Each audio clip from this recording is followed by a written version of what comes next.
Os destaques da semana entre os julgamentos do plenário do Supremo Tribunal Federal. Você confere aqui, é claro, na TV Justiça. É o Plenárias que está no ar.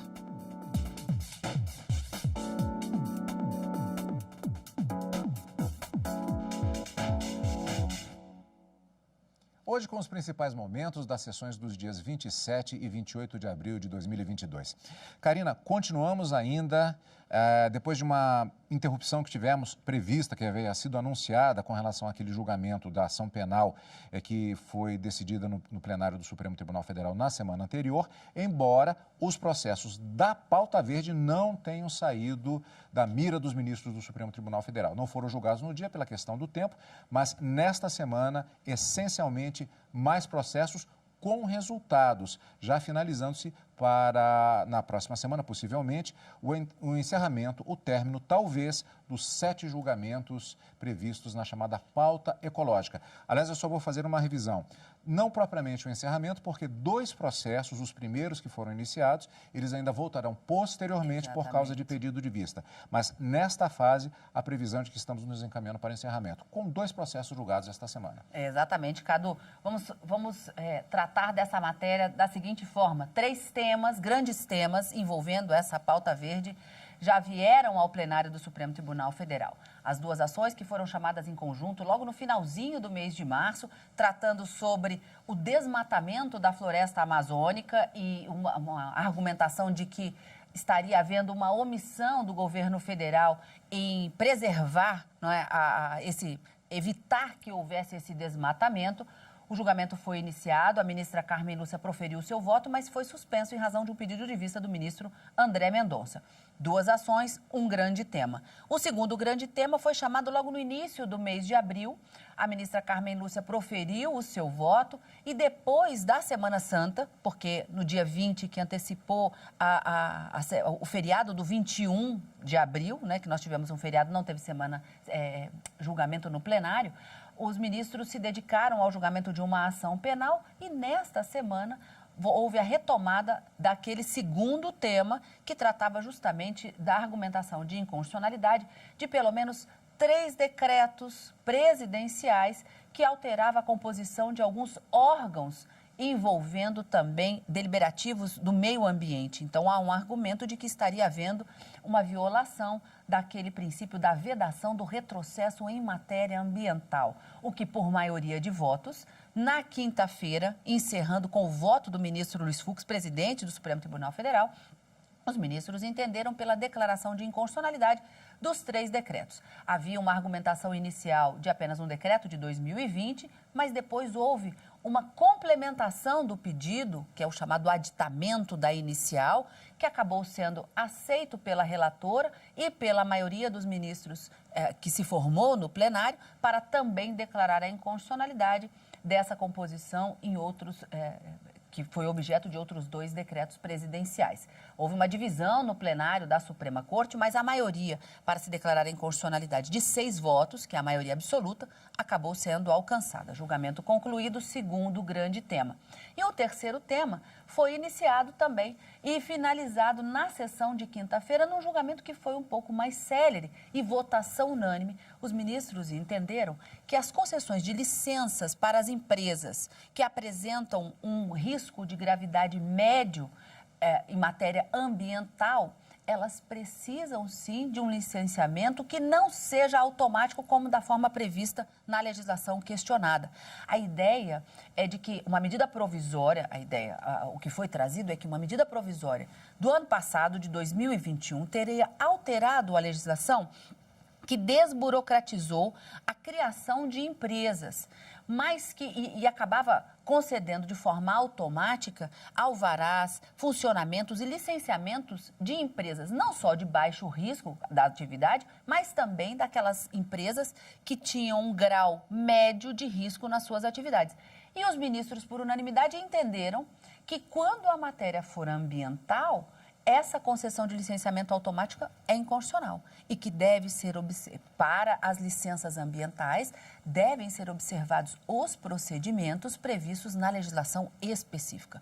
Terceiro grande tema que veio ao plenário e aqui também com a conclusão desse julgamento. Então, nós já temos 4 processos chamados de 7, 2 deles ainda não concluídos em razão do pedido de vista do ministro André Mendonça, envolvendo o desmatamento da floresta amazônica.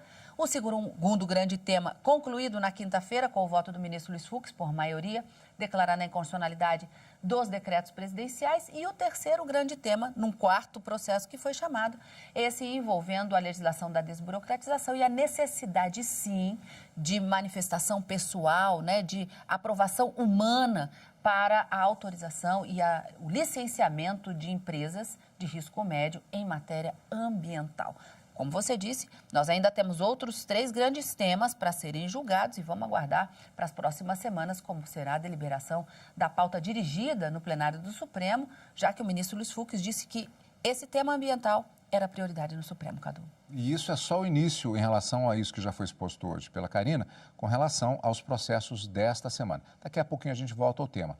Primeiramente, nós vamos checar como é que foram as decisões, alguns dos destaques do chamado plenário virtual.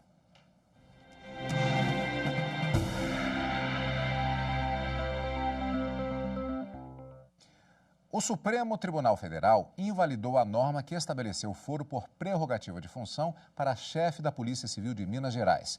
A prerrogativa está descrita na Constituição do Estado. Reportagem de Aline Barcelos.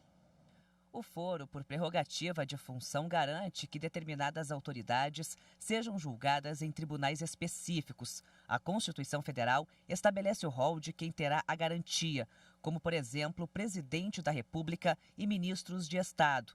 A Constituição de Minas Gerais foi além e inseriu nessa lista o chefe da Polícia Civil.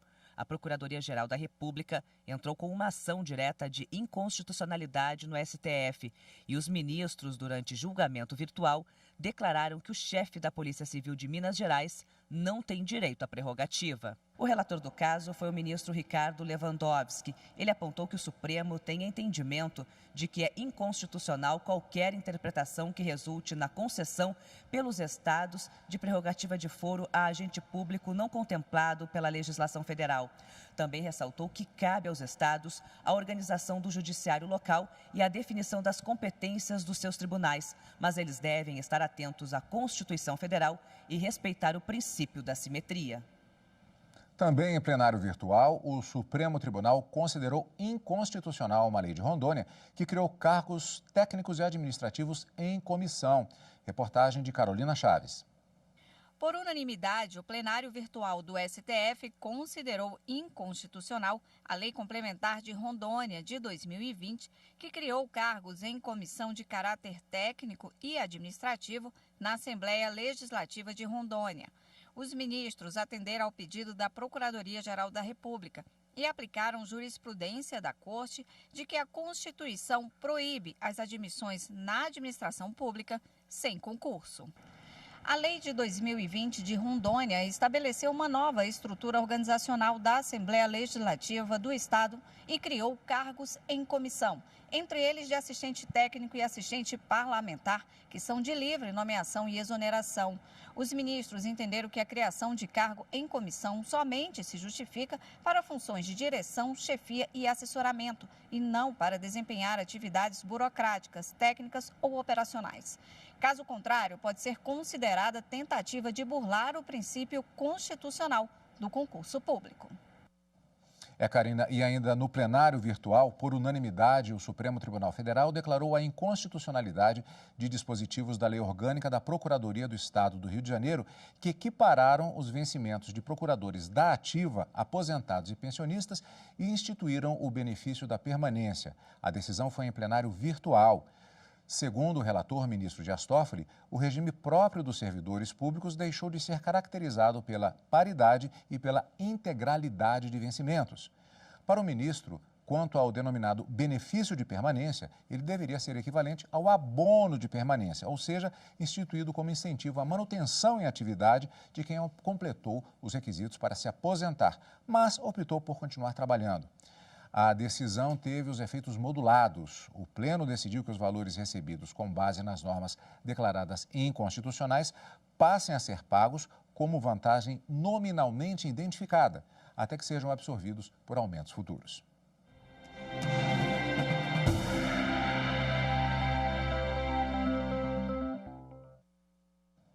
E na sessão plenária dessa quarta-feira, lembrando que vimos agora o plenário virtual, vamos agora para as sessões presenciais. Voltando, nesta quarta-feira, o Supremo retomou o julgamento das ações da chamada Pauta Verde. A maioria dos ministros considerou inconstitucional o decreto que alterou a composição do Conselho Deliberativo do Fundo Nacional do Meio Ambiente. A repórter Marta Ferreira acompanhou a sessão. A discussão chegou ao Supremo depois que a Rede Sustentabilidade questionou o decreto do governo federal de fevereiro de 2020, que mudou a composição do Conselho Deliberativo do Fundo Nacional do Meio Ambiente. Ele deixou de ser composto por 17 representantes, sendo 9 de organizações governamentais e 8 da sociedade civil, para ter apenas 6 integrantes, todos do governo federal. O Fundo Nacional do Meio Ambiente foi criado em 1989 e é administrado pelo Ministério do Meio Ambiente. Ele financia projetos sobre o uso racional e sustentável de recursos naturais. Quem seleciona os projetos que receberão os recursos é o Conselho Deliberativo. Para o partido, a mudança na composição do Conselho eliminou a atuação de representantes da sociedade civil e afeta diretamente o princípio da participação popular direta na elaboração de políticas públicas de proteção ao meio ambiente, previsto no texto constitucional. O caso foi levado ao plenário. O julgamento teve início no dia 7 de abril. O ministro Nunes Marques foi voto divergente. A maioria do plenário acompanhou o voto da relatora ministra Carmen Lúcia, que entende que a eliminação da presença de representantes da sociedade civil na composição de órgãos ambientais exclui a atuação da coletividade, além de conferir ao Poder Executivo o controle exclusivo de decisões e neutralizar o caráter plural, crítico e diversificado que deve ser inerente a esses órgãos. No artigo 225 da Constituição, que se dispõe sobre o meio ambiente ecologicamente equilibrado, se transcreve-se ser bem de uso comum do povo e essencial à sadia qualidade de vida, e a sua defesa e preservação há de ser atendida pelo poder público e pela coletividade. Ora, só se tem responsabilidade desta coletividade na medida em que ela pode participar da formulação, execução e controle das políticas públicas ambientais. Na retomada do julgamento, o ministro Edson Fachin destacou que as normas questionadas enfraquecem os órgãos de controle, ofendendo o princípio da vedação do retrocesso e ainda exclui a atuação da coletividade. Para Fachin, o próprio direito e a necessidade de participação da sociedade no controle e na tomada de decisões devem ser preservados. A fundamentalidade do direito ao meio ambiente equilibrado impõe a participação popular como princípio, até porque, no âmbito dos compromissos internacionais, como, aliás, percebi ressaltar, de modo especial no voto da eminente ministra relatora, essa participação consta de um compromisso assumido pelo Brasil, no princípio 10 da Declaração do Rio de Janeiro sobre Meio Ambiente e Desenvolvimento, de junho de 1992. No mesmo sentido, votou o ministro Luiz Roberto Barroso. Ele fez questão de destacar as principais causas do crescimento do desmatamento, principalmente na Amazônia. De acordo com os estudiosos do tema, tem sido relaxamento das medidas de prevenção e repressão com ampla impunidade, possibilidade de regularização de terras adquiridas mediante grilagem. Esse é um ponto que eu queria destacar.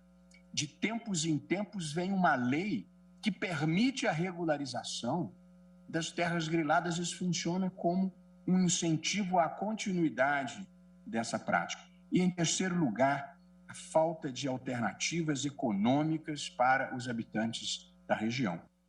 Karina, temos um número cabalístico aqui, que é o número 3. Não tem relação um com o outro propriamente, é porque foram 3 decretos, até por conta do aditamento, que foram julgados nesta sessão, neste processo, e também 3 correntes formadas. Não tem necessariamente relação uma com a outra, mas, de qualquer maneira, ao final do julgamento, prevaleceu, de qualquer forma, o voto da ministra relatora. Vamos só, para a gente frisar bem, qual foi essa divergência que foi aberta. A corrente em que ficou isolado foi o ministro Nunes Marques, que entendia que a ação deveria ser julgada improcedente. Então, ele ficou vencido sozinho nessa improcedência. E as outras duas correntes que foram abertas têm relação direta com o pedido de aditamento do partido autor dessa ação. Então, houve a apresentação e a argumentação de uma inconstitucionalidade em relação ao decreto de 2020 sobre a exclusão da participação da sociedade no Conselho Deliberativo do Fundo Nacional do Meio Ambiente. E, nesse ponto, a maioria, todos os ministros, exceto o ministro Nunes Marques, concordaram que não poderia ter havido essa exclusão da participação popular. Então, houve uma declaração de inconstitucionalidade aqui por 10 votos, exceto o ministro Nunes Marques. Mas, com relação aos outros dois decretos que foram inseridos no pedido posteriormente, por meio de aditamento, um complemento ao pedido, aí abriu-se uma divergência que foi inaugurada pelo ministro André Mendonça, seguido pela ministra Rosa Weber, ministro Gilmar Mendes e ministro Luiz Fux. Eles entenderam que esses decretos não deveriam ser analisados, então não conheciam desse pedido e julgava apenas quanto ao pedido inicial. Mas, como a gente sempre diz aqui, uma maioria de 6 votos, 6 ministros, junto com o voto da relatora, né, fizeram a maioria de 6 votos para declarar a inconstitucionalidade, tanto daquele decreto que fazia parte do pedido inicial, como dos outros 2 que vieram por meio de aditamento. E assim, como você disse, Cadu, prevaleceu o voto da relatora para declarar a inconstitucionalidade, tanto daquele decreto que excluía a participação popular do Conselho Deliberativo do Fundo Nacional do Meio Ambiente. Então, nesse caso, há uma repristinação da norma. A norma anterior, que previa a participação, volta a valer, já que essa foi declarada inconstitucional. E os outros decretos também foram declarados inconstitucionais, em que afastavam a participação de governadores no Conselho Nacional da Amazônia Legal. Deve, então, os governadores voltar a participar. E também foi declarado inconstitucional aquele decreto que extinguiu o Comitê Orientador do Fundo Amazônia. Então, ele deve voltar, mais uma vez, esse comitê a funcionar. Esse foi o resultado do julgamento, que desde o início do mês vinha sendo julgado e que foi concluído, como a gente disse no início, na quinta-feira, com o voto do ministro Luiz Fux, último a votar nessa ADPF. Exatamente, porque o voto que encerrou o julgamento do ministro Luiz Fux, ele foi apresentado na sessão seguinte, a sessão da quinta-feira, a sessão do dia 28 de abril de 2022, que é o que nós vamos conferir daqui a pouquinho, logo depois do intervalo, no Plenárias.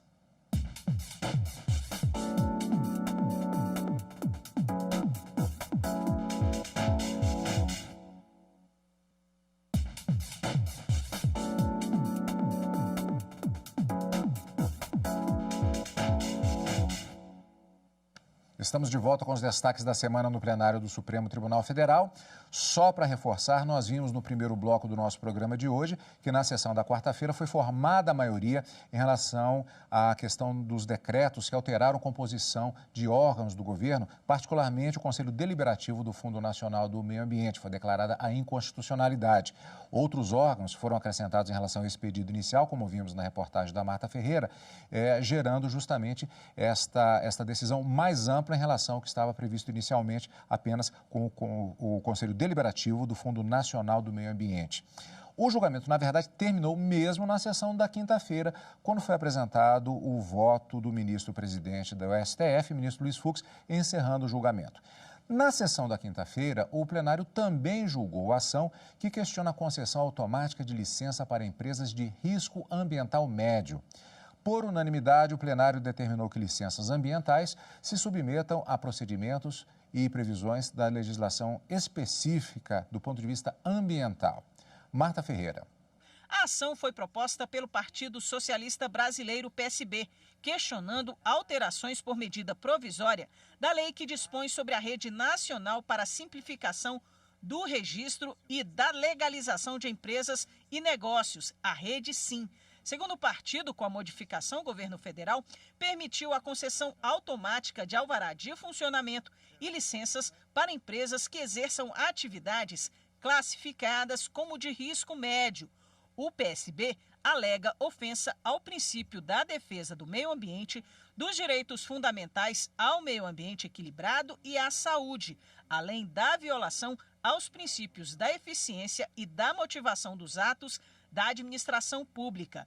A relatora do processo é a ministra Carmen Lúcia. Ela ressaltou que a dispensa prévia ou obtenção de licença simplificada ou automática contraria previsões constitucionais.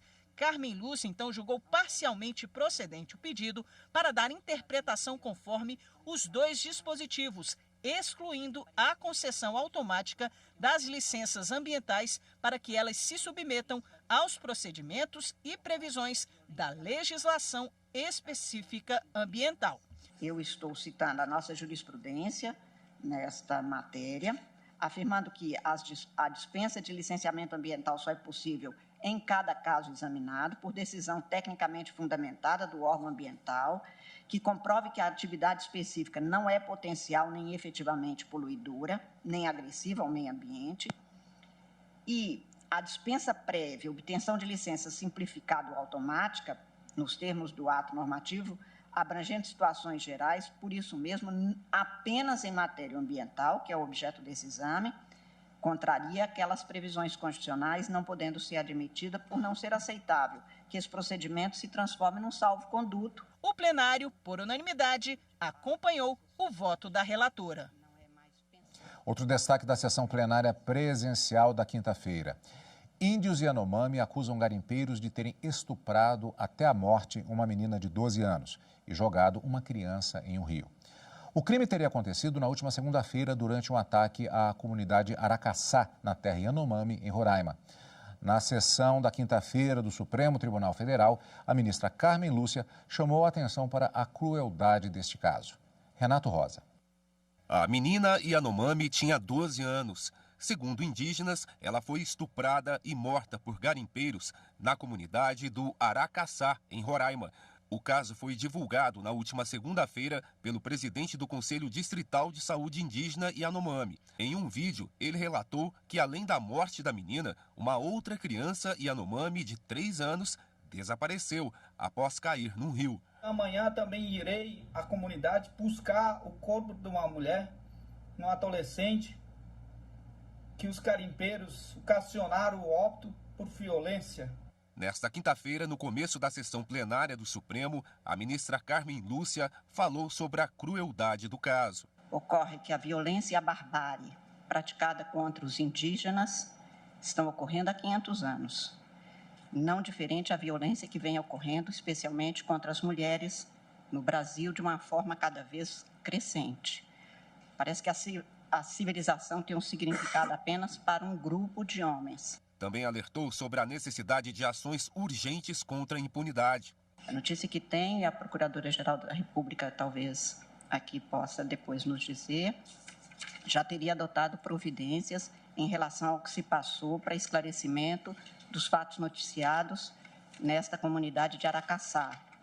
Mas há que se adotarem providências claras, seguras, continuadas, para que não apenas este caso que foi noticiado se esclareça, se ocorreu, como ocorreu, em que condições, mas para que se processe nos termos dos direitos humanos. A subprocuradora-geral da República, Lindora Araújo, informou que o Ministério Público está trabalhando em conjunto com autoridades em busca da punição dos responsáveis pela morte da menina e também pelo desaparecimento da outra criança. Todas as situações estão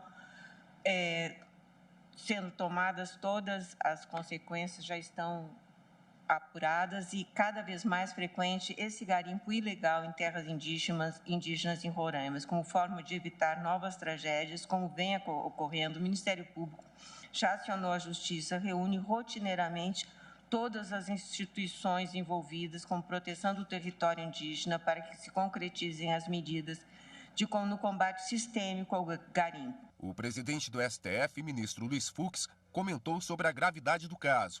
Ele pontuou o trabalho do CNJ, Conselho Nacional de Justiça, com os observatórios dos direitos humanos e do meio ambiente. No momento que esse fato chegar aqui ao Supremo Tribunal Federal, ele terá a solução exemplar. Mas, enquanto isso, nós estamos, através do observatório, sugerindo medidas locais para que não se repitam esses fatos que destrói a imagem de um trabalho denso que nós temos feito para o combate ao feminicídio, a proteção das mulheres, os assédios, enfim, todos aqueles atos que anteriormente passavam sem importância e que agora têm uma significação especial para todos nós, homens, conquanto seres humanos. A Polícia Federal e o Conselho Distrital de Saúde Indígena Yanomami apuram a denúncia feita pelos moradores. A intenção é levar o corpo da menina para Boa Vista, onde deve ser feita a autópsia no Instituto Médico Legal. Em relação a outra criança que desapareceu, há informações de que a mãe tentou salvar a filha do ataque dos invasores, quando a garotinha teria caído de um barco. Bom, na expectativa agora para na próxima semana a continuidade dos julgamentos da chamada pauta verde, talvez encerrando inclusive esta previsão que havia em relação a esse tema específico do Supremo Tribunal Federal. Karina, o que significa que temos encontro marcado com nossos amigos telespectadores. É isso aí, Cadu. Na próxima quarta e quinta-feira, ao vivo, a partir das 14 horas, no Direto do Plenário, a gente acompanha essas decisões da Suprema Corte. Mas nesse final de semana, o nosso encontro é no Plenárias. E você acompanha o Plenárias aqui na TV Justiça e também na Rádio Justiça e pelo YouTube. Como sempre, a gente agradece a você. Obrigado pela sua companhia. E continue conosco na TV Justiça.